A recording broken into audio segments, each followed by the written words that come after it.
तो हम कोलिजन का क्वेश्चन को प्रैक्टिस कर रहे थे और आज का हमारा जो फर्स्ट क्वेश्चन है वो है a particle of mass m is moving with a speed of 2v and collides with a mass 2m moving with a speed v in the same direction. After the collision, the first mass is stopped completely while the second one is split into two pieces, each of mass 2m, which moves at an angle 45 degree with respect to the original direction.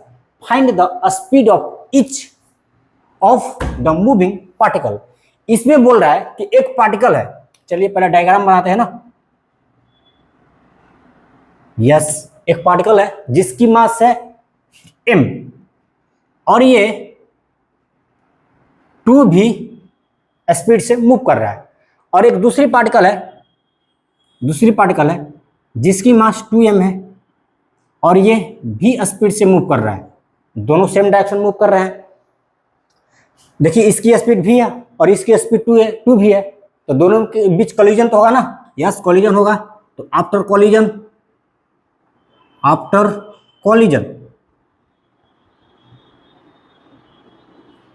के बाद question में कह रहा है ये जो first mass है ना, मतलब ये वाला मास, ये कंप्लीटली स्टॉप हो जा रहा है, रुक जा रहा है, रेस्ट में आ जा रहा है।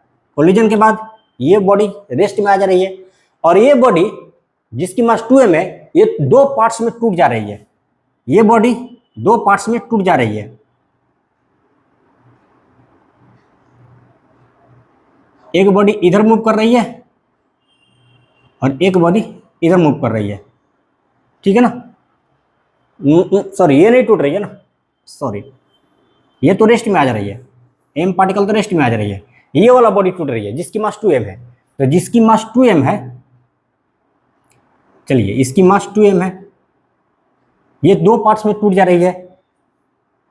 एक बॉडी इधर मूव कर रही है और इसकी मास m है, और एक बॉडी इधर मूव कर रही है और इसकी भी मास m है। ये दोनों बॉडी इस हॉरिजॉन्टल लाइन के साथ 45 डिग्री का एंगल बना रहे हैं। मैं जो भी अभी लिख रहा हूँ ना, अकॉर्डिंग टू क्वेश्चन लिख रहा हूँ। दोनों बॉडी हॉरिजॉन्टल लाइन के साथ 45 डिग्री का एंगल बना रहा है। ओके, मान लो ये बॉडी v स्पीड से मूव कर रही है क्योंकि दोनों बॉडी का मास सेम है, दोनों हॉरिजॉन्टल से सेम एंगल बना रहे हैं, तो इसका भी स्पीड v ही होगा। तो दोनों बॉडी v स्पीड से हॉरिजॉन्टल से 45 डिग्री का एंगल बना रहे हैं। आपको यही v फाइंड करनी है। ओके, क्वेश्चन को एक बार फिर से एक्सप्लेन कर दे रहा हूँ। एक बॉडी है जिसकी मास m है, ये 2v स्पीड से मूव कर रही है। एक दूसरी बॉडी है जिसकी मास 2m है, ये v स्पीड से मूव कर रही है, इसकी स्पीड v है, इसकी 2v है। तो दोनों के बीच कोलिजन होगा, यस होगा। और कोलिजन के बाद क्वेश्चन बोल रहा है कि ये बॉडी रेस्ट में आ जा रही है और ये बॉडी दो पार्ट्स में टूट जा रही है। दोनों पार्ट्स का मास m है, इसका भी मास m है, इसका भी मास m है, और दोनों पार्ट्स हॉरिजॉन्टल से 45 डिग्री के एंगल पर मूव कर रहा है।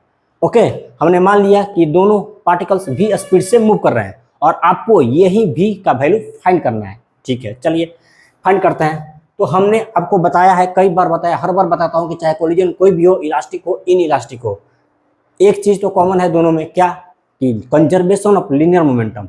चाहे कोलिजन इलास्टिक हो चाहे इन इलास्टिक हो, दोनों में लीनियर मोमेंटम कंजर्व होता है। तो according to conservation of linear momentum, अच्छा कंजर्वेशन ऑफ लीनियर मोमेंटम क्या, जो मोमेंटम कोलिजन से पहले थी वही मोमेंटम कोलिजन के बाद होगी।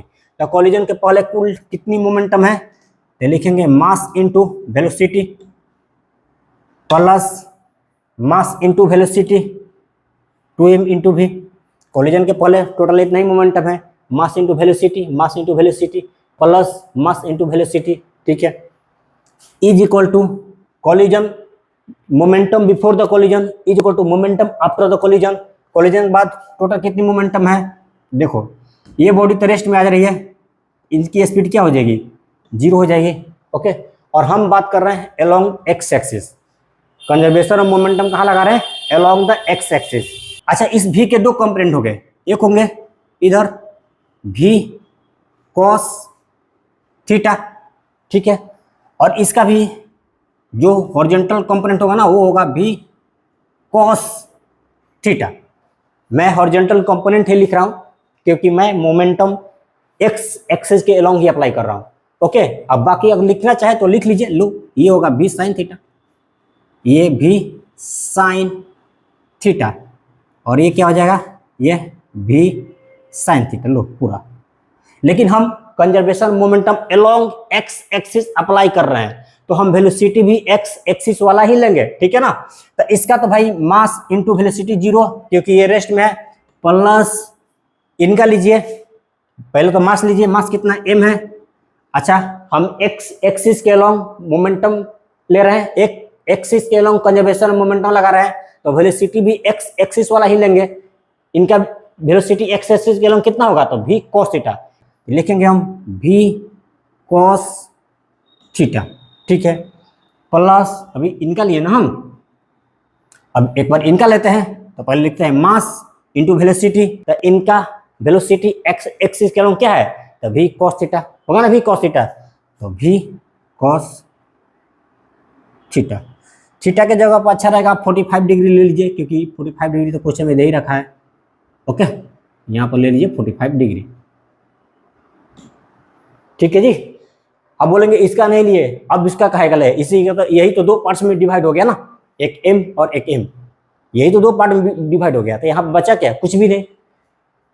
चलिए सॉल्व कीजिए, तो ये हो जाएगा 4mv इज इक्वल टू, ये तो 0 हो जाएंगे ना, और ये क्या हो जाएगा mv इंटू कॉस 45 डिग्री की डिग्री, कॉस 45 डिग्री का वैल्यू बोलिए 1/2, 1/√2, यस गुड। मास इंटू वेलोसिटी इंटू 1/√2, 1/√2, जहाँ से करेंगे 4mv, यहाँ पर mv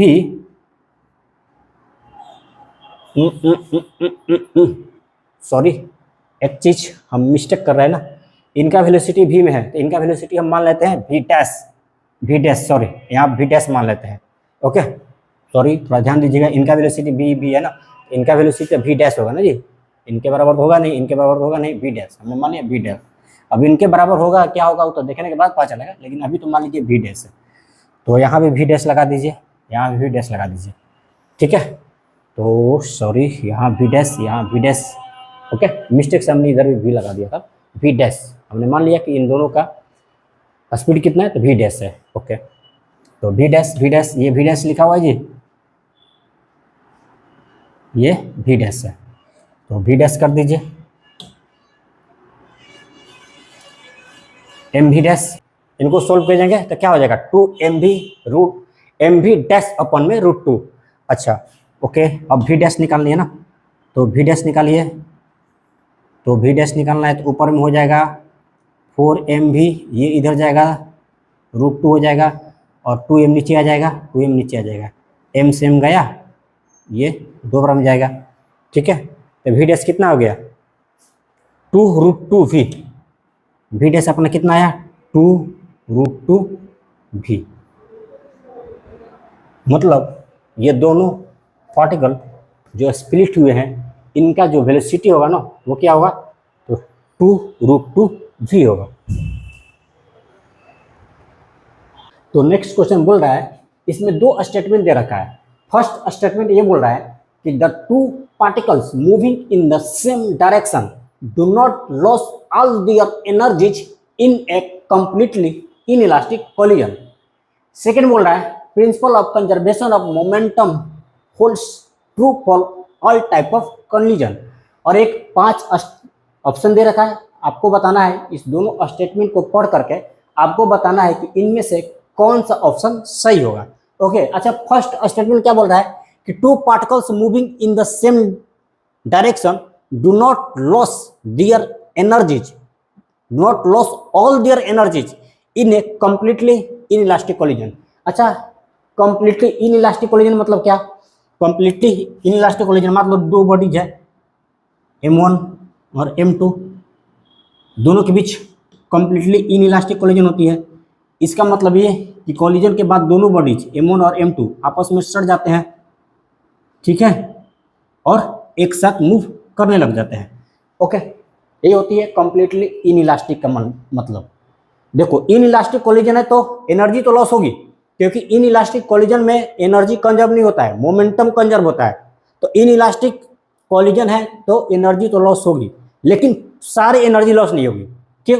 अच्छा, परफेक्टली इनइलास्टिक मतलब, परफेक्टली इनइलास्टिक का मतलब ये कि भाई कॉलिजन के बाद दोनों बॉडी सड़ जाते हैं और एक साथ मूव कर रहा है। तो इनइलास्टिक कॉलिजन है तो एनर्जी तो लॉस होगी, क्योंकि इनइलास्टिक कॉलिजन में एनर्जी तो कंजर्व होता नहीं है, एनर्जी लॉस होती है, बट सारी एनर्जी लॉस नहीं होगी। क्यों?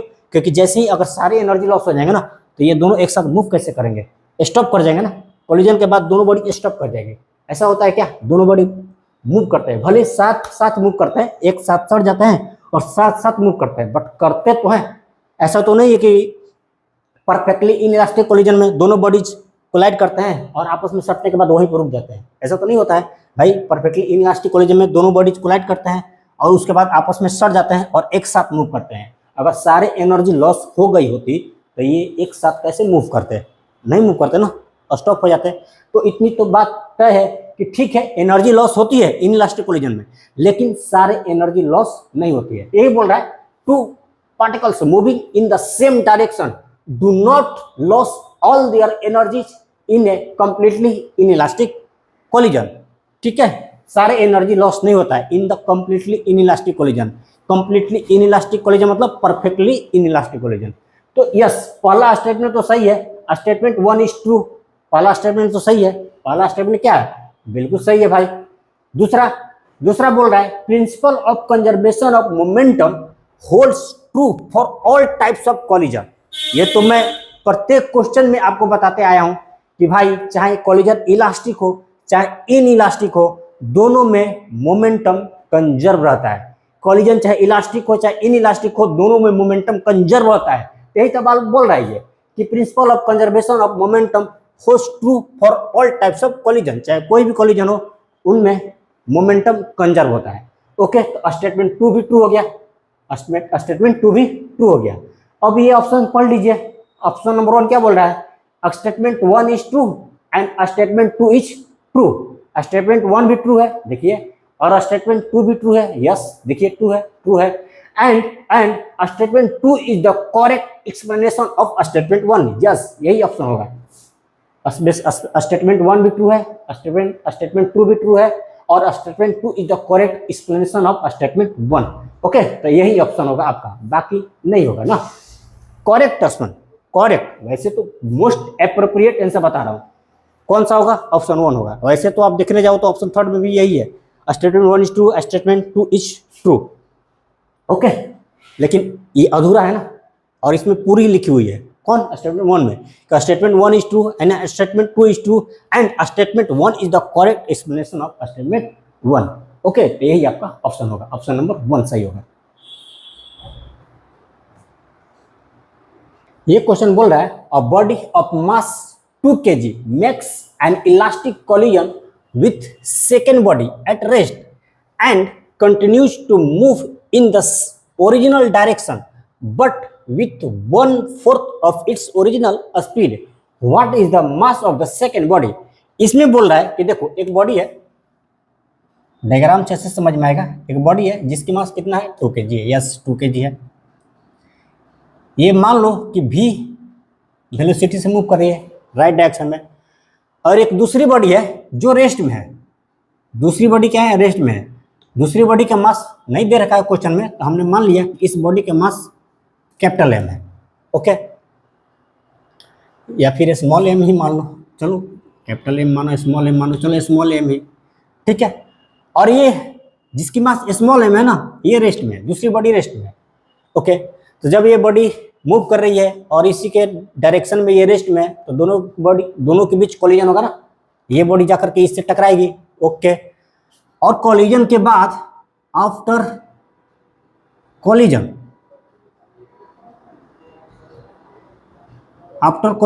दोनों के बीच कोलिजन होती है, और कोलिजन के बाद दोनों बॉडी मूव कर रहे हैं। मान लो जिसकी मास 2 kg है ना, ये मूव कर रहा है, क्या कर रहा है? हाँ, कोलिजन के बाद ये बॉडी जो है ना, अपने ओरिजिनल स्पीड के 1/4 स्पीड से मूव कर रहा है। शुरू में ये बॉडी v वेलोसिटी से मूव कर रहा है, तो कोलिजन के बाद v/4 वेलोसिटी से मूव कर रहा है, v/4 वेलोसिटी से मूव कर रहा है, और इसका मास, इसका वेलोसिटी नहीं दी रखी है, जिसका मास m है, तो हमने मान लिया कि चलो भाई ये बॉडी v डैश स्पीड से मूव कर रहा है। ओके, यही पूरा सिनेरियो है, आपको इस m का वैल्यू फाइंड करनी है। क्या कर रहा है क्वेश्चन में, एक 2 kg का मास है जो v स्पीड से मूव कर रहा है, और एक बॉडी है जिसकी मास अननोन है m है, और ये रेस्ट में है, और इसी m का वैल्यू फाइंड करनी है हमको। ये रेस्ट में है, ये बॉडी जाकर के इससे टकराएगी। ओके, तो टकराने के बाद ये बॉडी जो है ना, ये बॉडी अपने ओरिजिनल स्पीड के 1/4 टाइम स्पीड से मूव कर रही है। यदि ये कोलिजन से पहले v स्पीड से मूव कर रही है, तो कोलिजन के बाद ये v/4 स्पीड से मूव कर रही है। ओके, और ये हमने मान लिया जिसकी मास m है, ये हमने मान लिया कि v डैश स्पीड से मूव कर रही है आफ्टर द कोलिजन। कोलिजन तो पहले ये रेस्ट में है, बट कोलिजन के बाद ये v डैश स्पीड से मूव कर रहा है, और इसी m का वैल्यू फाइंड करनी है कि इस बॉडी का मास क्या होगा। ओके, तो देखो इसमें तो दे रखा है इलास्टिक कोलिजन, खुल के दे रखा है, चाहे कोलिजन कोई भी हो, इलास्टिक हो या इन इलास्टिक हो, उसमें एक चीज कॉमन होती है, क्या, मोमेंटम कंजर्व रहता है। इसमें भी हम कंजर्वेशन ऑफ मोमेंटम लगाएंगे, तो according to conservation of momentum, total momentum before the collision is equal to total momentum after the collision. तो before the collision total momentum कितना होगा, हम जानते हैं मोमेंटम बराबर होता है मास इंटू वेलोसिटी। मास कितना है, 2 kg into velocity v, plus momentum बराबर मास इंटू वेलोसिटी, मास है 2 kg, वेलोसिटी है v, मास into velocity plus mass into velocity. ये बॉडी रेस्ट में, तो इनका वेलोसिटी क्या हो जाएगा, 0 हो जाएगा। तो मोमेंटम से पहले कोलिजन से पहले टोटल मोमेंटम कितना हो गया, 2v plus m into 0 is equal to total momentum after the collision. तो मोमेंटम बराबर होता है मास इंटू वेलोसिटी, मास कितना है 2 kg इंटू वेलोसिटी कितना है v/4, ठीक है, प्लस मास इंटू वेलोसिटी, मास तो m है, वेलोसिटी v डैश है, हमने मान लिया है। ओके, कंजर्वेशन मोमेंटम लग गई ना, total momentum before the collision is equal to total momentum after the collision. अब इनको सॉल्व कीजिए, तो ये हो जाएगा 2v, ये तो हो जाएगा 0, इसको छोड़ दीजिए, और ये हो जाएगा v/2, ये 2 बार में चला जाएगा ना, तो ये हो जाएगा v/2 plus mv dash. Yes, इनको एक साइड लेकर आइए, तो हम लिखेंगे m dash is equal to 2v minus, इनको इधर लेके चलेंगे तो v/2 हो जाएगा, और ये कितना हो जाएगा, m dash is equal to 3v। अब गलती तो नहीं हो रही है कुछ ना, जो लग तो रहा है गलती हो रही है, बस गलती हो रही है ना। यहाँ पर m डैश कहाँ है, v डैश ना, mv डैश, v डैश छोड़ दिया था हमने। चलिए, तो mv डैश बराबर हम लिख सकते हैं, ये इधर चला जाएगा तो 2v माइनस v/2, और यहाँ से हम mv डैश लिखेंगे, ये किसको सोल्व कीजिए तो कितना हो जाएगा, 3v/2 हो जाएगा ना, सॉल्व कर लेना, 3v/2 आएगा। यहाँ से हम लिख सकते हैं v dash is equal to m dash, m निकालना है ना हमको, m की वैल्यू फाइंड करनी है, तो m बराबर लिखेंगे 3v/2v डैश। इसको मान लीजिए आप इक्वेशन नंबर 1, ये कौन है भाई, इक्वेशन नंबर 1 है। ओके, बाकी इधर सॉल्व करें, m बराबर 3v/v डैश है। ओके, यहाँ पर v भी अननोन है, v डैश भी अननोन है, मुझे m की वैल्यू फाइंड करनी है ना, और देखो यहाँ पर m की तो वैल्यू फाइंड करनी है, v भी अननोन है मेरे लिए और v डैश भी अननोन है। ओके, चलो इनका वैल्यू फाइंड करना है। क्वेश्चन में दे रखा है क्लियर कि इलास्टिक कोलिजन हो रही है। इलास्टिक कोलिजन आप जानते हैं, हमने बता रखा है आपको कि इलास्टिक कोलिजन के लिए कोफिशिएंट ऑफ रेस्टिट्यूशन E1 होता है, और इन इलास्टिक कोलिजन के लिए कोफिशिएंट ऑफ रेस्टिट्यूशन E0 होता है। और जितनी भी सारे कोलिजन है जो परफेक्टली इलास्टिक नहीं है, परफेक्टली इन इलास्टिक नहीं है, उनका कोफिशिएंट ऑफ रेस्टिट्यूशन 0 से 1 के बीच होता है। तो जो परफेक्टली इलास्टिक कोलिजन होता है ना, उनका कोफिशिएंट ऑफ रेस्टिट्यूशन E1 होता है। तो यहाँ पर दे रखा है कि दोनों के बीच इलास्टिक कोलिजन हो रही है।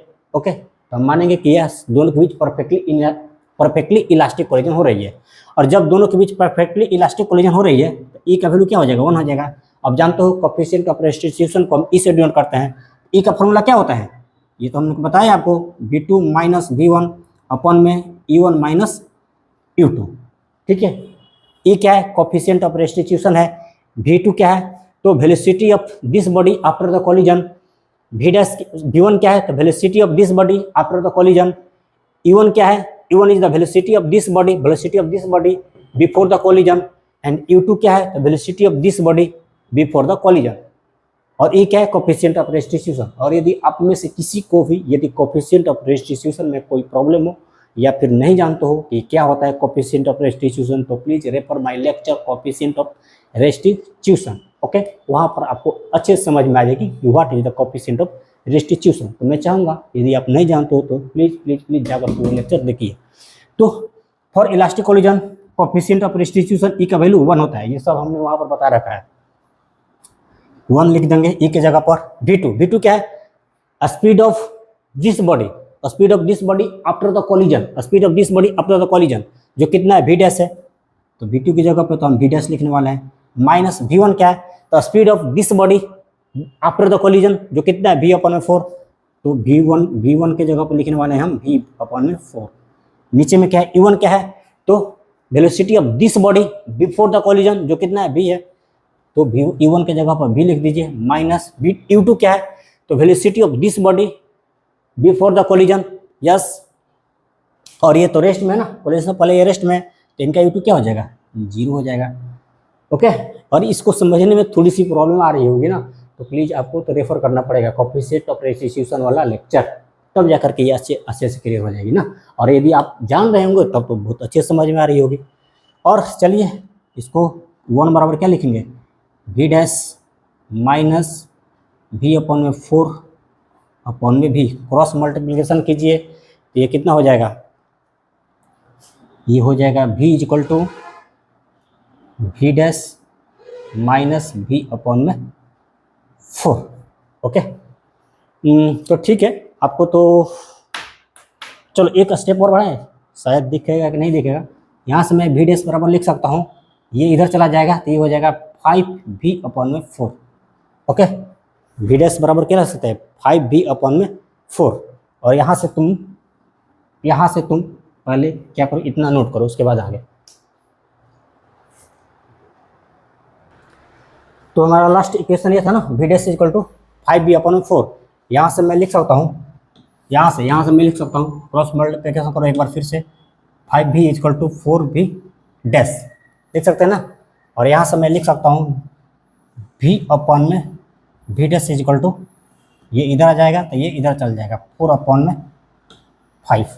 अच्छा, V डैश का वैल्यू आ गई ना, कितना आया, 4/5 आया। ओके, V डैश का वैल्यू कितना है, 4/5। तो इस वैल्यू को इसमें पुट कीजिए इक्वेशन नंबर 1 में। इक्वेशन नंबर 1 कितना है, ये है इक्वेशन नंबर 1 में, यहाँ लिख रहा हूँ M equal to 3V/2V dash.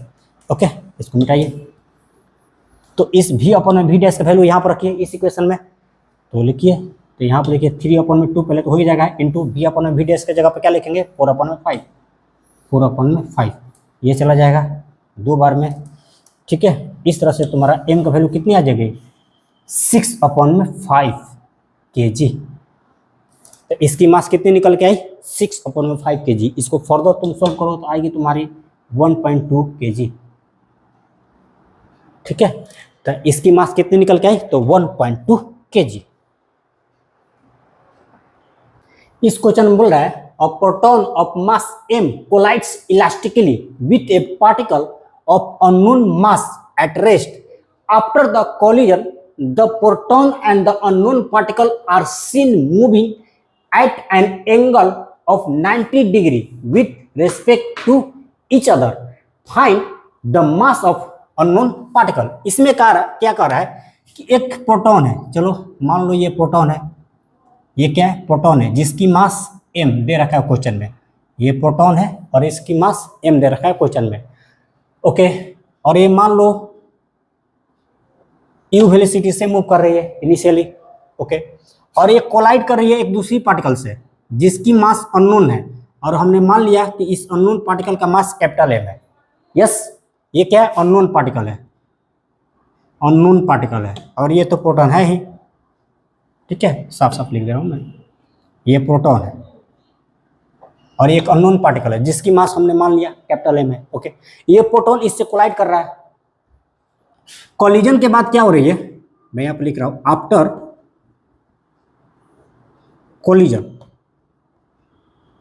Collision के बाद क्या हो रही है कि ये दोनों particle, proton and unknown particle, एक दूसरे के 90 डिग्री पर मूव कर रहे हैं, एक दूसरे के 90 डिग्री के एंगल पर मूव कर रहे हैं। ओके, तो ये मान लो रेफरेंस लाइन है, जिस लाइन पर ये कोलिजन से पहले मूव कर रही थी, तो यहाँ से प्रोटॉन मूव करने लगा। मान लो इधर ये क्या रहा, प्रोटॉन है जिसकी मास m है।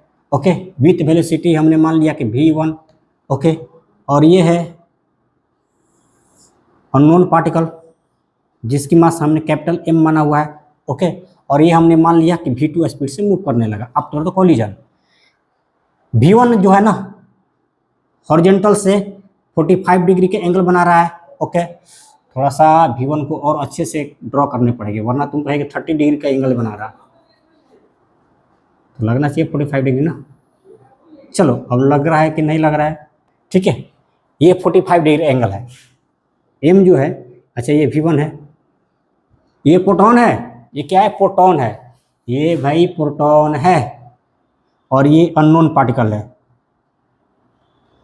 ओके, कोलिजन के बाद दोनों एक दूसरे के 90 डिग्री के एंगल मूव कर रहा है, दोनों का बीच का एंगल 90 डिग्री है, मतलब यहाँ से लेकर के यहाँ तक एंगल कितना है, 90 डिग्री का है। ओके, और ये लाइन ठीक बीचों बीच है, ये रेफरेंस लाइन ठीक बीचों बीच है, तो ये कितना हो जाएगा 45 डिग्री, और ये भी कितना हो जाएगा 45 डिग्री। ओके, ये प्रोटॉन है और हमने मान लिया कोलिजन के बाद ये v1 स्पीड से मूव कर रहा है, और ये अननोन पार्टिकल है, हमने मान लिया कोलिजन के बाद ये v2 स्पीड से मूव कर रहा है। हमें क्या फाइंड करनी है, हमें कैपिटल M का वैल्यू फाइंड करनी है। ओके, एक बार फिर से क्वेश्चन प्लीज। ये प्रोटॉन है जो u स्पीड से मूव कर रहा है, और ये एक अननोन पार्टिकल से टकरा रहा है, हमने मान लिया इस अननोन पार्टिकल का मास कैपिटल M है। कोलिजन के बाद प्रोटॉन एंड अननोन पार्टिकल एक दूसरे के 90 डिग्री एंगल पर मूव कर रहे हैं, एक दूसरे के 90 डिग्री के एंगल पर मूव कर रहे हैं, ये रेफरेंस लाइन ठीक बीचों बीच होगा, तो ये वाला एंगल 45 डिग्री और ये भी एंगल 45 डिग्री होगा। ओके, हमने मान लिया कोलिजन के बाद प्रोटॉन v1 स्पीड से मूव कर रहा है, और कोलिजन के बाद अननोन पार्टिकल v2 स्पीड से मूव कर रहा है। v1 इस रेफरेंस लाइन से 45 डिग्री एंगल बना रहा है, v2 भी इस रेफरेंस लाइन से 45 डिग्री एंगल बना रहा है। रेफरेंस लाइन मतलब वो लाइन जिस पर दोनों बॉडीज कोलिजन से पहले मूव कर रहे थे। ओके, हमको इस अननोन पार्टिकल का मास फाइंड करनी है, मतलब कैपिटल M का वैल्यू फाइंड करनी है। यस, ठीक है, ये है पूरा क्वेश्चन।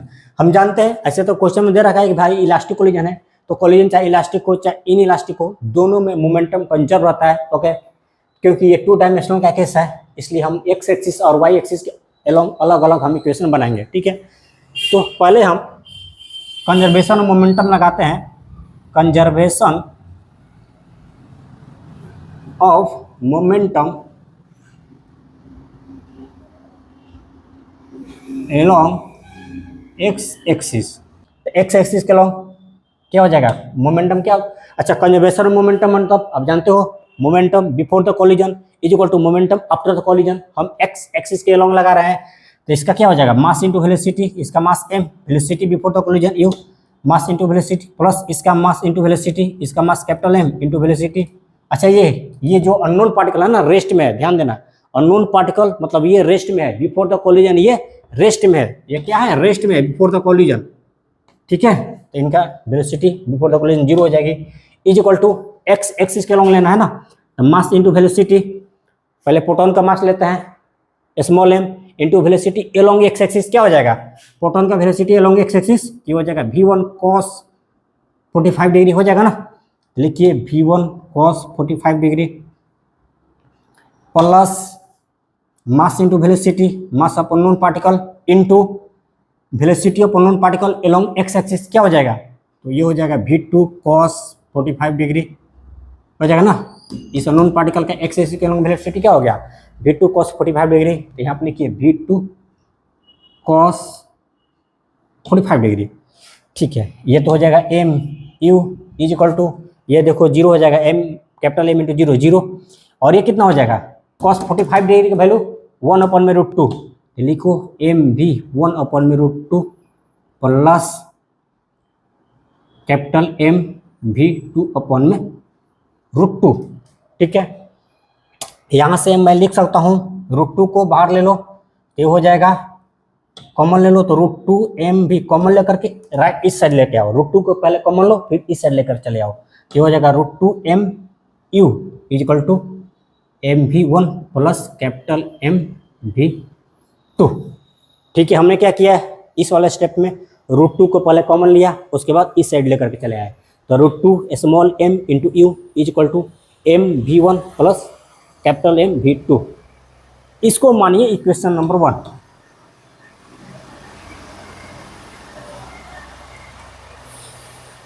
देखो यहाँ पर m का तो क्वेश्चन में दिया हुआ है भाई कि m प्रोटॉन का मास है, तो इसका छोड़ो।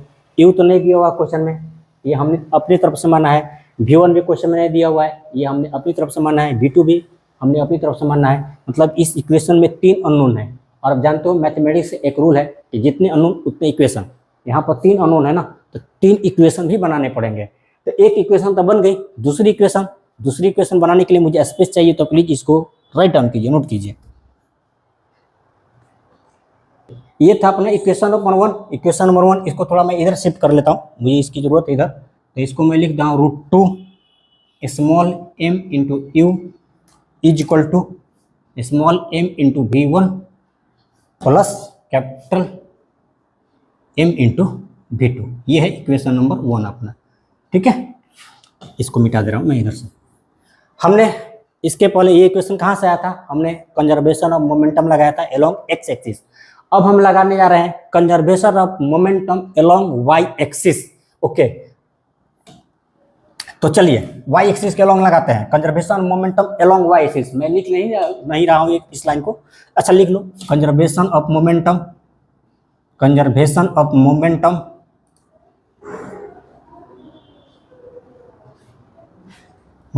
एलोंग वाई एक्सिस के अलावा कंजर्वेशन ऑफ मोमेंटम लगाने जा रहे हैं। ओके, तो क्या हो जाएगा, अच्छा यहाँ पर proton and unknown particle collision से पहले एक्स एक्सिस के अलोंग मूव कर रहे हैं ना, तो वाई एक्सिस के अलोंग इसका वेलोसिटी 0 हो जाएगा। तो यदि मैं बात करूँ मोमेंटम बराबर होता है मास इंटू वेलोसिटी, तो मैं वाई एक्सिस के अलोंग लगाने जा रहा हूँ, तो वेलोसिटी भी वाई एक्सिस के अलोंग लूंगा।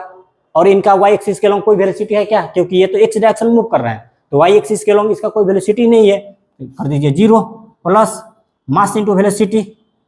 इसका मास अननोन पार्टिकल का mass capital M into velocity. Capital M भी कोलिजन से पहले एक्स एक्सिस पर मूव कर रहा है, तो वाई एक्सिस पे इनका वेलोसिटी 0 हो गया इज इक्वल टू इनका लीजिए mass of proton, mass into velocity हम वाई एक्सिस के अलोंग मोमेंटम लगा रहे हैं ना, तो वेलोसिटी भी वाई एक्सिस के अलोंग लेंगे। तो वाई एक्सिस के अलोंग ये v1 का कंपोनेंट क्या हो जाएगा, ये हो जाएगा v1 साइन 45 डिग्री हो जाएगा ना, v1 साइन 45 डिग्री। यहाँ पर लिखिए v1 साइन 45 डिग्री। अच्छा यहाँ पर माइनस साइन होगा, प्लस साइन नहीं होगा, क्यों, क्योंकि हमने कोलिजन में बता रखा है कि जब आप कंजर्वेशन ऑफ मोमेंटम लगाएंगे ना, तो क्योंकि मोमेंटम एक वेक्टर क्वांटिटी है, इसलिए यदि एक डायरेक्शन को पॉजिटिव लेंगे ना, तो दूसरे डायरेक्शन को, उसके अपोजिट वाले डायरेक्शन को नेगेटिव लेंगे। ये हमने बात बता रखा है कब, जब हम कंजर्वेशन ऑफ मोमेंटम पढ़ा रहे थे in the collision theoretical chapter.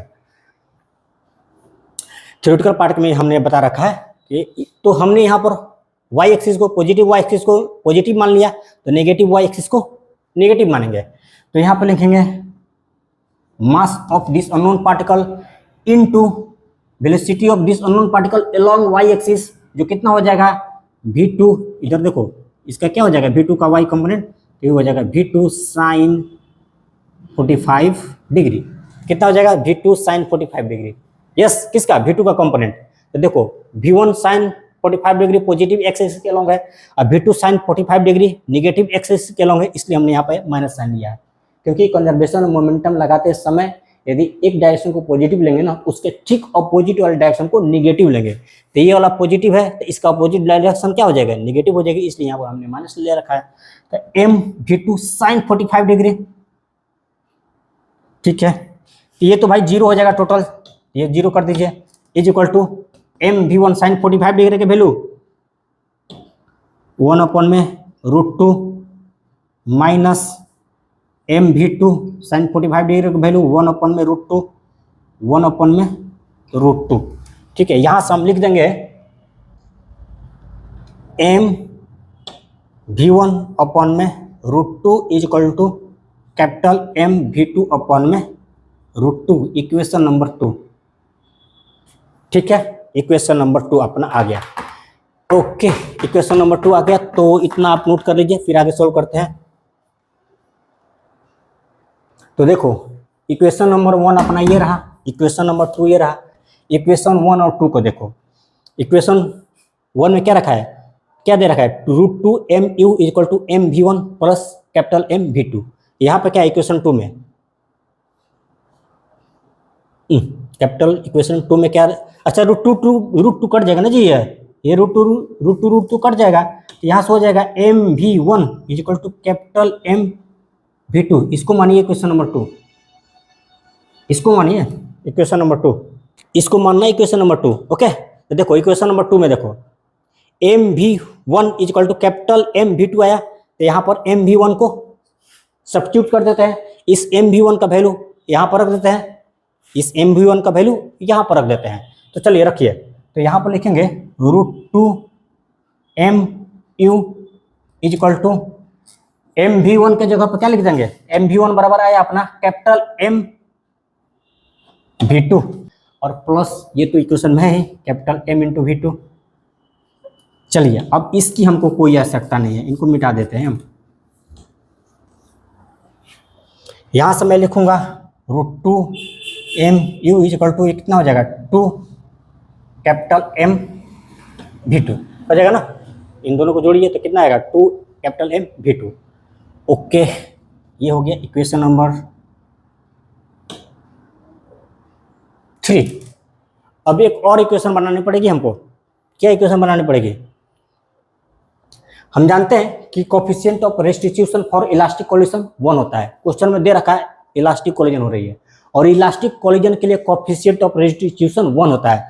पहले तो कोफिशिएंट ऑफ रेस्टिट्यूशन का फॉर्मूला क्या होता है, तो ये होता है E बराबर, मैं इधर फाइन करूं, इधर लिख रहा हूं क्योंकि इधर सोल्व करने में आसानी होगी।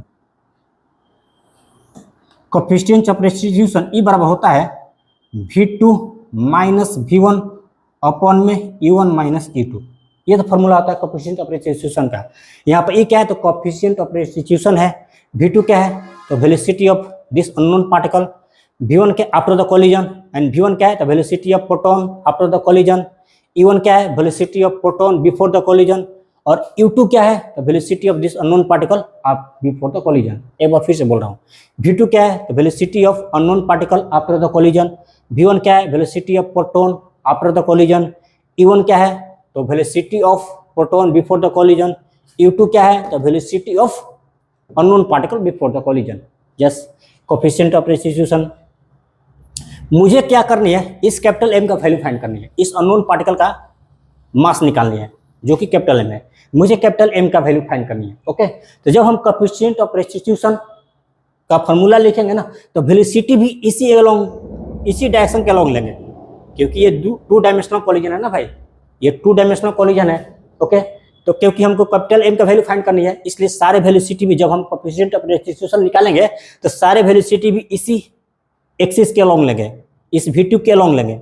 ओके, क्यों v2 के अलोंग लेंगे, क्योंकि मुझे कैपिटल M फाइंड करनी है। चलिए, तो coefficient of restitution for elastic collision 1 होता है, ये हमने बता रखा है कंसेप्चुअल पार्ट में। तो 1 लिखेंगे E के जगह पर, v2 को तो वही छोड़ देंगे क्योंकि सारे वेलोसिटी v2 के अलोंग लेना है, क्यों अलोंग लेना है v2 के अलोंग, मुझे कैपिटल M ही फाइंड करनी है। तो v2 को तो वैसे छोड़ देंगे, माइनस v1 क्या है तो velocity of proton after the collision. अच्छा, velocity of proton after the collision, v1 तो इस डायरेक्शन में है ना, अब मुझे वेलोसिटी चाहिए v2 के अलोंग, मुझे वेलोसिटी चाहिए v2 के अलोंग, तो इसका कंपोनेंट ले लेते हैं v2 के अलोंग। v1 का कंपोनेंट क्या हो जाएगा, v1 और v2 के बीच का एंगल कितना है 45 90 डिग्री, क्वेश्चन में भी दे रखा है 90 डिग्री। तो v1 और v2 के बीच का एंगल 90 डिग्री है, तो हम v1 का कंपोनेंट लेते हैं अलोंग v2, कितना हो जाएगा v1 cos 90 डिग्री, v1 का component along v2 v1 cos 90 degree, तो यहाँ पर लिख देंगे हम v1 cos 90 डिग्री, होगा ना जी, v1 का component along v2 v1 cos 90 degree. Yes होगा। नीचे में e1 क्या है, e1 velocity of proton before the collision. Okay, u तो गलती से u मत रख देना, गलती हो जाएगी क्योंकि तुम सारे वेलोसिटी v2 के लॉन्ग ले रहे हो और ये u x एक्सिस के लॉन्ग है, क्योंकि v2 x एक्सिस से 45 डिग्री का एंगल बना रहा है, इसलिए u भी 45 डिग्री पर लेंगे। v2 के लॉन्ग u का क्या हो जाएगा, ये 45 डिग्री हो जाएगा। ठीक है, तो u भी हम 45 डिग्री पर लेंगे क्योंकि v2 x एक्सिस के लॉन्ग 45 डिग्री है ना, सॉरी, क्योंकि V2 हॉरिजॉन्टल से 45 डिग्री एंगल बना रहा है। ओके, तो यहाँ भी U को हॉरिजॉन्टल से 45 डिग्री पर लेंगे। क्यों? क्योंकि हमको सारे वेलोसिटी V2 के लॉन्ग लेना है, ठीक है ना, क्योंकि मुझे कैपिटल M ही फाइंड करनी है। क्योंकि V2 इस हॉरिजॉन्टल एक्सिस के साथ 45 डिग्री का एंगल बना रहा है, इसलिए U को भी हम 45 डिग्री पर एंगल बना करके लेंगे, ठीक है ना। U को भी हम 45 डिग्री के एंगल पर लेंगे। अच्छा, U जब 45 डिग्री एंगल बनाएगा तो क्या हो जाएगा, ये U cos 45 डिग्री हो जाएगा ना, U cos 45 डिग्री। इसलिए यहाँ पर U1 के जगह पर क्या हो जाएगा, U cos 45 degree, U cos 45 degree. समझ रहे हैं ना भाई, ध्यान से समझ लेना। हमको सारे वेलोसिटी V2 के लॉन्ग चाहिए, क्योंकि V2 इस एक्स एक्सिस के लॉन्ग 45 डिग्री एंगल बना रहा है, इसलिए U को भी हम 45 डिग्री के एंगल पर ही लेंगे। U को भी हम हॉरिजॉन्टल से 45 डिग्री के एंगल पर लेंगे, तब जाकर के ये V2 के लॉन्ग हो जाएगा। चलो, तो U1 के जगह पर लिख देंगे U cos 45 degree minus U2 क्या हो जाएगा, U2 क्या है, velocity of this unknown particle before the collision, और before the collision unknown particle rest में है, तो U2 क्या हो जाएगा, 0 हो जाएगा। यस। अच्छा, यहाँ पर 1 बराबर लिखेंगे। अच्छा, cos 90 डिग्री वैल्यू 0, तो पूरा टर्म ये 0 हो जाएगा, पूरा टर्म ये क्या हो जाएगा, 0 हो जाएगा। तो ऊपर में बच जाएगा V2, नीचे में क्या हो जाएगा, cos 45 डिग्री का वैल्यू, ये V2 है, √2 मत समझ लेना, ये V2 है, ये V2 है। ओके, U रहेगा cos 45 डिग्री का वैल्यू 1/√2 और 1/√2, तो नीचे तो 1 आ जाएगा, ऊपर √2 हो जाएगा, √2 ऊपर चला जाएगा। यहां से आपको मिल जाएगी, ये V2 है ना, तो √2 V2 बराबर कितना, U लिख सकते हैं। यहां से हम लिख सकते हैं √2 V2 बराबर U, √2 V2 बराबर U, और इसको मान लीजिए अब इक्वेशन नंबर 4 ना। चलिए इक्वेशन नंबर 4। अब इस U का वैल्यू उठा करके इस इक्वेशन में रख दीजिए, इस U का वैल्यू उठा करके इस इक्वेशन में रखना है। तो लिखिए √2 M, U के जगह पर लिखेंगे √2 V2, ये है √2, ये V2, तो इंटू लिखेंगे √2 V2। अच्छा, M तो है, ठीक है, is equal to 2 capital M V2।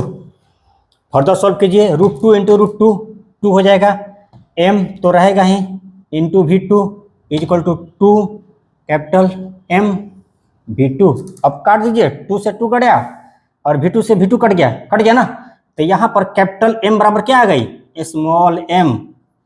मतलब जो अननोन पार्टिकल का मास होगा ना, वो प्रोटॉन के मास के बराबर आ गया। यहां पर कैपिटल M क्या है, तो मास ऑफ अननोन पार्टिकल, जिसको हमको फाइंड करनी है। स्मॉल m क्या है, तो मास ऑफ द प्रोटॉन, मतलब अननोन पार्टिकल का मास प्रोटॉन के बराबर ही आ गया। तो यस, आंसर भी आपका यही होगा कि भाई इस अननोन पार्टिकल का मास इस प्रोटॉन के मास के बराबर होगा। ठीक है, अच्छी क्वेश्चन थी, ठीक है, लेकिन हार्ड नहीं थी। हार्ड तो नहीं है, आपको हो सकता है पहली बार में किसी को, आपको नहीं, किसी को हो सकता है कि हार्ड लग रहा हो, बट यदि इसको 2 बार 3 बार देखेंगे ना ध्यान से, तो उनको बहुत अच्छे से समझ में आ जाएगी, बहुत अच्छे से समझ में आ जाएगी। ठीक है ना, तो प्लीज एक बार में नहीं समझ में आया होगा किसी को भी, आपको नहीं बोल रहा हूँ, किसी को भी अगर एक बार में समझ में नहीं आया होगा ना, तो एक बार 2 बार देख लीजिए, आपको अच्छे से समझ में आ जाएगा। बिल्कुल इजी क्वेश्चन है, बिल्कुल इजी क्वेश्चन है, कुछ है ही नहीं। ठीक है ना जी, तो ठीक है, देखो हम पिछले 2-3 लेक्चर से तो लगातार क्वेश्चन बना रहे हैं, क्वेश्चन का तो कोई अंत है नहीं, मैं आपको बता रहा हूँ, मैं हर बार बोलता हूँ आपको। तो बाकी का क्वेश्चन आप स्वयं से प्रैक्टिस कर लेंगे। आपकी कोई भी मन में कन्फ्यूजन हो तो प्लीज मुझे कमेंट बॉक्स में लिख सकते हैं, आई विल रिप्लाई यू। ठीक है ना, तो क्वेश्चन बनाते रहिए, बिना क्वेश्चन बनाए आपकी थ्योरी कंप्लीट नहीं होने वाली है, आपकी सिलेबस कंप्लीट नहीं होने वाली है। सिलेबस कंप्लीट कैसे करनी है, थ्योरी भी कंप्लीट समझ में आनी चाहिए, न्यूमेरिकल भी कंप्लीट बनना चाहिए। ओके, तो थ्योरी तो समझ लिए और न्यूमेरिकल प्रैक्टिस किए नहीं तो अधूरी तैयारी हो जाएगी ना। तैयारी पूरी करनी है, सिलेक्शन पूरी लेनी है, तो तैयारी भी पूरी करनी पड़ेगी। तो थ्योरी भी पूरा समझना है और न्यूमेरिकल भी पूरी बनानी है। बहुत हद तक न्यूमेरिकल मैं आपको बनवा भी देता हूँ यहाँ पर। ओके, तो सारे न्यूमेरिकल बनाना तो पॉसिबल नहीं है, दिस इज ऑनलाइन क्लासेस, तो सारे न्यूमेरिकल तो बना नहीं सकता हूँ। ओके, तो ठीक है, जितना होता है मेरे से मैं बना देता हूँ, बाकी का क्वेश्चन आप स्वयं से प्रैक्टिस करेंगे, बिकॉज प्रैक्टिस करना जरूरी है। Practice makes you a perfect man. ठीक है, तो ठीक है, मिलेंगे अब नेक्स्ट लेक्चर में। Wish you all the best.